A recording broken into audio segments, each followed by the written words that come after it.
Hello students, RR English classes में आपका स्वागत है।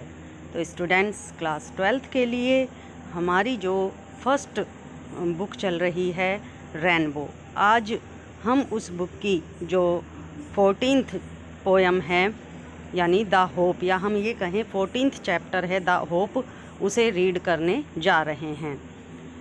तो स्टूडेंट्स, सबसे पहले हमें ये पता होना चाहिए कि इस पोयम के जो पोइट हैं यानी जो राइटर हैं वो कौन हैं।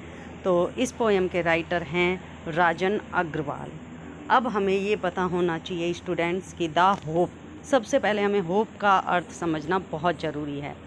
देखिए, जो ये होप दिया गया है, होप का अर्थ होता है आशा करना, यानी कि हम भविष्य के लिए जो आशा करते हैं उसके बारे में इसमें बताया गया है। एक आशा ऐसी चीज़ है जिस पर हमारा पूरा जीवन टिका रहता है, हमारा एम टिका रहता है।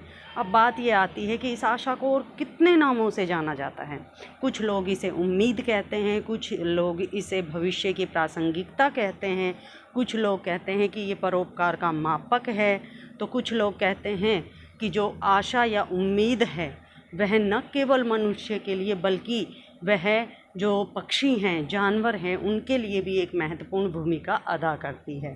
तो स्टूडेंट्स, इन सब बातों का जवाब अगर हम ये कहें कि ये कैसे होता है, तो इन सब बातों का जवाब ही हमें इस पोयम में राजन अग्रवाल जी ने दिया है। तो इन सब बातों का जो जवाब है वो लेने के लिए हमें ये पोयम निश्चित रूप से स्टडी करनी होगी। तो देखिए स्टूडेंट्स, हम इस पोयम की स्टडी करते हैं। Hope is given different names. Hope, आशा, इज़ गिवन, आशा को दिए गए हैं, डिफरेंट, अलग अलग नेम्स, नाम। आशा को अलग अलग नामों से पुकारा जाता है या आशा को अलग अलग नाम दिए गए हैं। सम कॉल इट एक्सपेक्टेशन। देखिए स्टूडेंट्स, इसमें जो ये एक्सपेक्टेशन दिया गया है इसका अर्थ होता है उम्मीद। सम कॉल इट, सम मीन्स कुछ, कॉल इट मतलब इसको कहते हैं एक्सपेक्टेशन, उम्मीद। कुछ लोग इसे उम्मीद कहते हैं, अदर्स, दूसरे, टर्म, दूसरे लोग टर्म इट, संबंधित बताते हैं, फ्यूचर रिवलेंस। फ्यूचर रिवलेंस का मतलब होता है भविष्य की प्रासंगिकता। रिवलेंस मतलब भविष्य की प्रासंगिकता, और फ्यूचर यानी भविष्य की, यानी दूसरे लोग जो हैं वो इसका संबंध भविष्य की प्रासंगिकता से बताते हैं। सम अदर्स थिंक, कुछ अदर्स यानी कि कुछ अन्य लोग थिंक, सोचते हैं, it a measure of beneficiation. देखिए, ये जो मीजर दिया गया है इसका अर्थ होता है मापक, और जो ये बेनिफिकेशन दिया गया है इसका अर्थ होता है परोपकार। तो सम अदर्स थिंक, कुछ दूसरे लोग सोचते हैं, it a measure of beneficiation, कि यह परोपकार का मापक है। तो स्टूडेंट्स, ये हमारा एक स्टेंजा कंप्लीट हो चुका है। एक बार इसकी फिर से हम आपको हिंदी ट्रांसलेशन बताते हैं। Hope is given different names. आशा को बहुत से नाम दिए गए हैं। सम कॉल इट एक्सपेक्टेशन, कुछ लोग इसे उम्मीद कहते हैं। अदर्स टर्म इट फ्यूचर रिवलेंस, दूसरे लोग इसे भविष्य की प्रासंगिकता से संबंधित बताते हैं। सम अदर्स थिंक, कुछ अन्य लोग सोचते हैं, it a measure of beneficiation, कि यह निश्चित रूप से परोपकार का ही एक मापक है। तो स्टूडेंट्स, अब चलते हैं हम इस पोयम के दूसरे स्टेंजा पे। टू मी, लेकिन पोइट कहते हैं कि मेरे लिए। Hope is the creation. Creation का मतलब होता है, क्रिएशन का जो मतलब है वो होता है रचना। तो यहाँ पे जो पोइट है वो कहता है कि टू मी, मेरे लिए, होप इज़ द क्रिएशन, आशा एक रचना है, ऑफ सोयुल। सोयुल का मतलब होता है आत्मा, यानी कवि कहना चाहता है कि मेरे लिए जो आशा है वह आत्मा की एक रचना है। That makes us feel pleasuresome. देखिए, जो इधर फील दिया गया है इसका अर्थ होता है महसूस करना, और प्लेजरसम का मतलब होता है आनंदित। That makes us feel pleasuresome, जो हमें ये अनुभव करवाता है कि हम आनंदित हैं। एंड लीप, लीप मतलब उछलना, विद एंथ्यूजियम, एंथ्यूजियम यानी खुशी से, ग्लो और चमक से।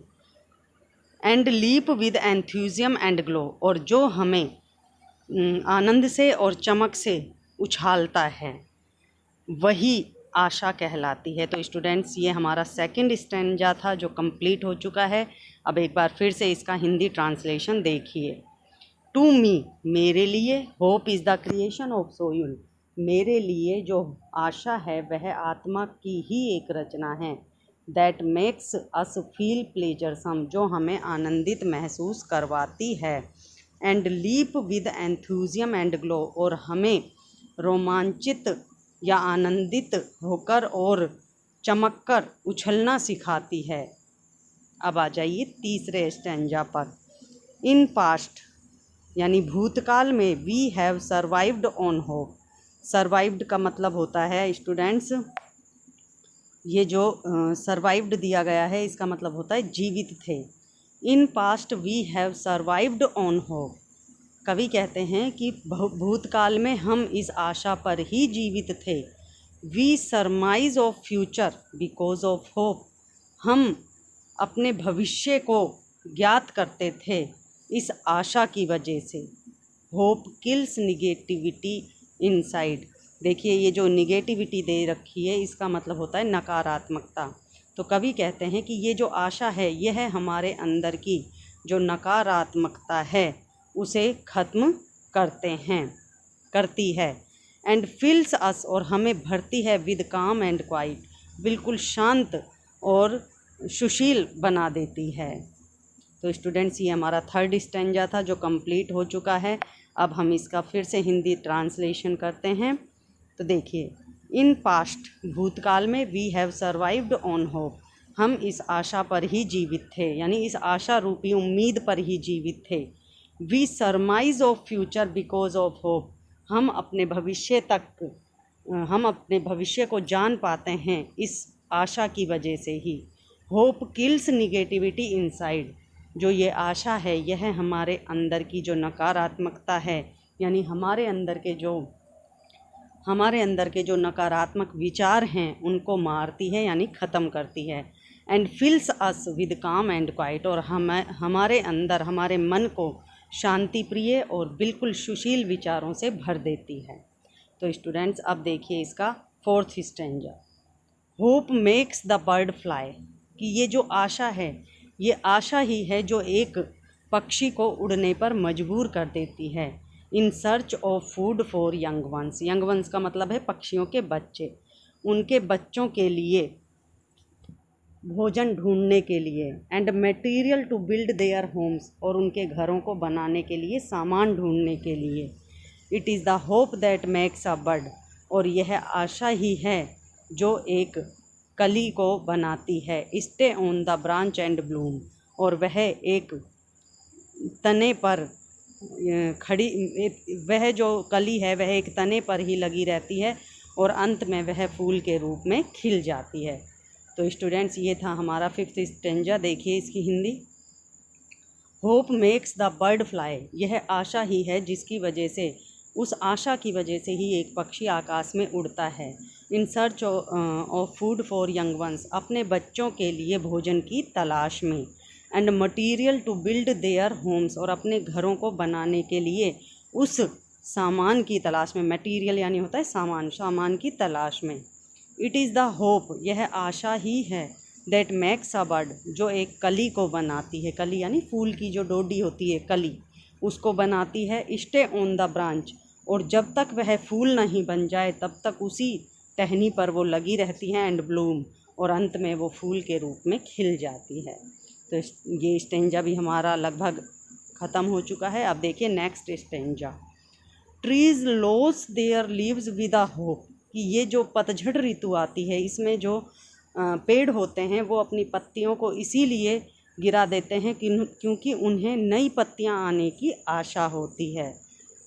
उनकी आशा क्या होती है? दैट वन डे, कि एक दिन, it will be landed with green huge, कि जो उनकी टहनी है वो एक दिन ऐसा आएगा जब नई नई छोटी छोटी हरी हरी पत्तियों से वह फिर लद जाएगी। यह उनकी आशा होती है। Hope enlightens the life's gloomy thoroughfares. Gloomy का अर्थ होता है अंधकार में।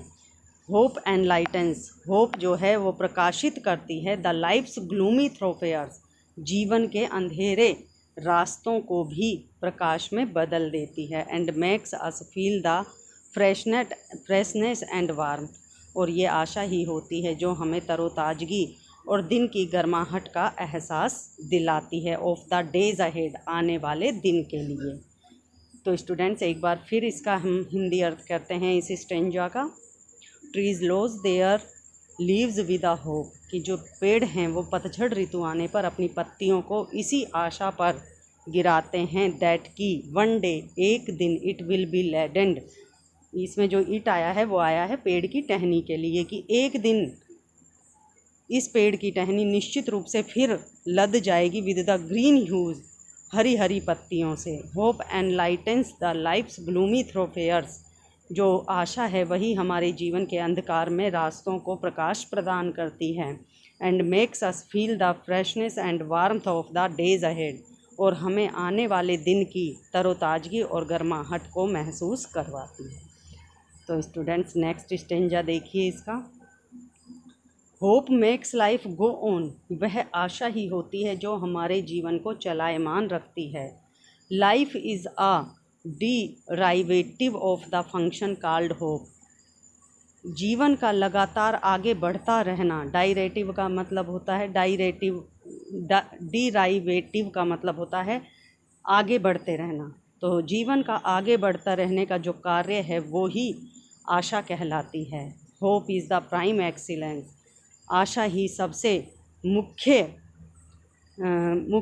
चीज़ है। एक्सीलेंस है यानी कि सबसे अच्छी चीज़ है। Right from the day one is born, बिल्कुल उसी दिन से ये आशा शुरू हो जाती है जिस दिन से एक मनुष्य जन्म लेता है। तो स्टूडेंट्स एक बार फिर इसकी स्टेंजा की हम हिंदी कर देते हैं।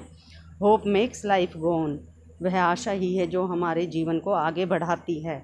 लाइफ इज़ डिराइवेटिव, हमारा जीवन आगे बढ़ता रहे, ऑफ द फंक्शन, यही इसका कार्य है, कॉल्ड होप, आगे बढ़ते, जीवन के आगे बढ़ते रहने का जो कार्य है वो कार्य ही आशा है।